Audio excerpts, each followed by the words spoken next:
खबरों का lunch box. नमस्कार, रेडियो मनी 9 पर आप सुन रहे हैं खबरों का लंच बॉक्स। मेरा नाम है अमन गुप्ता। सरकार ने कितना खरीदा प्याज, क्रेडिट कार्ड के खर्च ने क्यों बढ़ा दी परेशानी और कितना बढ़ गया सोने का भाव, बताएंगे आपको। और इसके अलावा भी बिजनेस फाइनेंस से जुड़ी कई और खबरें हैं। तो शुरू करते हैं खबरों का लंच बॉक्स। इस बार नहीं होगी प्याज की कमी। सरकार ने खरीदा 3 लाख टन प्याज। ये पिछले साल के बफर स्टॉक से है 20% ज़्यादा। सरकार शेल्फ लाइफ बढ़ाने के लिए भाभा एटॉमिक रिसर्च के साथ प्याज भंडारण के लिए एक तकनीक पर कर रही है परीक्षण। त्योहारों के मौसम में किसी भी स्थिति से निपटने के लिए सरकार ने इस साल रखा है 3 लाख टन तक का मजबूत बफर स्टॉक। इससे प्याज को लेकर नहीं होगी कोई समस्या। कोविड के बाद सबसे तेजी से बढ़ने वाला सेगमेंट बना असुरक्षित रिटेल लोन। लोग अपने दैनिक खर्चों को पूरा करने के लिए क्रेडिट कार्ड और पर्सनल लोन का कर रहे हैं खूब इस्तेमाल।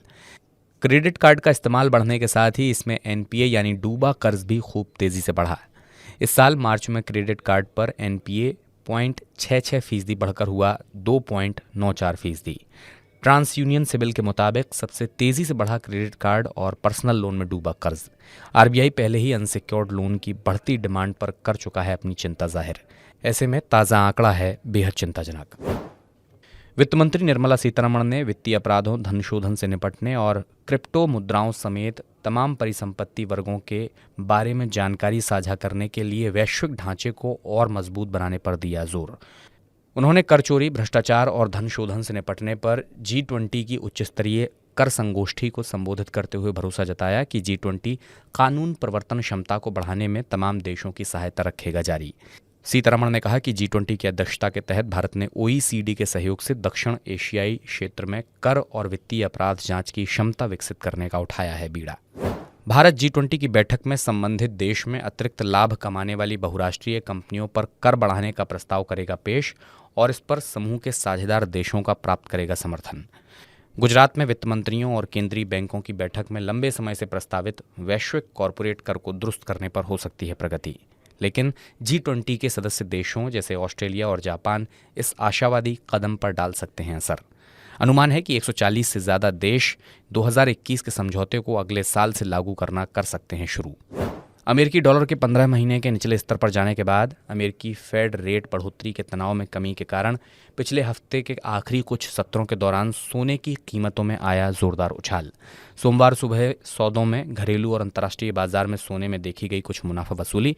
अगस्त समाप्ति के लिए MCX पर गोल्ड फ्यूचर का भाव 59,147 रुपये प्रति 10 ग्राम के निचले स्तर पर खुला और 59,130 के इंट्राडे निचले स्तर पर पहुंच गया। सोने के निचले स्तरों ने खरीदारी को किया आकर्षित।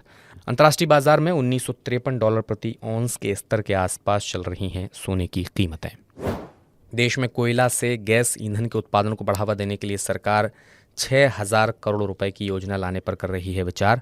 कोयला मंत्रालय ने कहा कि देश में कोयले से ईंधन गैस बनाने की प्रौद्योगिकी अपनाने से कोयला क्षेत्र में आएगी क्रांति।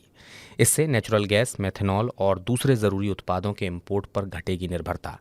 मंत्रालय का कहना है कि कोयला या लिग्नाइट से गैस ईंधन बनाने की योजना के लिए इकाइयों का चयन प्रतिस्पर्धात्मक और पारदर्शी नीलामी प्रक्रिया के जरिए किया जाएगा। दिल्ली में बारिश और बाढ़ से हुआ 200 करोड़ रुपए का कारोबार प्रभावित। Chambers of trade and industry ने जताया है ये अनुमान। बाढ़ से पुरानी दिल्ली, कश्मीरी गेट, मोरी गेट, चांदनी चौक, जामा मस्जिद, भागीरथ मार्केट, किनारी बाजार, खरीबावली, नया बाजार में कामकाज हुआ ठप। व्यापारी स्थिति के सामान्य होने का कर रहे हैं इंतजार। नज़दीकी शहरों से आने वाले ग्राहकों ने टाली अपनी योजना। आने वाला है अच्छी कमाई करने का मौका। 80 कंपनियां करने जा रही हैं IPO लाने की तैयारी। India first life insurance, Snapdeal, Tata technologies, Netweb technologies और गो डिजिट जैसे हैं बड़े नाम इस लिस्ट में।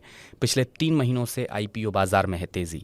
अगले 4 से 8 सप्ताह में आएंगे कई IPO। सेनको गोल्ड के IPO में पैसा लगाने वालों को हुआ अच्छा मुनाफा। सेनको गोल्ड का शेयर शुक्रवार को 36% बढ़त के साथ हुआ था शेयर बाजार में लिस्ट। इसी के साथ बिजनेस और पर्सनल फाइनेंस से जुड़े इस खास बुलेटिन खबरों के लंच बॉक्स में मैं अमन गुप्ता लूँगा आपसे विदा। बिजनेस और पर्सनल फाइनेंस से जुड़ी हर अपडेट के लिए आप रेडियो मनी 9 सुनते रहिए और डाउनलोड कर लीजिए मनी 9 का मोबाइल ऐप। इस बुलेटिन को लेकर अगर आपका कोई फीडबैक है तो हमें ज़रूर बताइएगा। सोशल मीडिया पर भी आप रेडियो मनी 9 को फॉलो कर सकते हैं।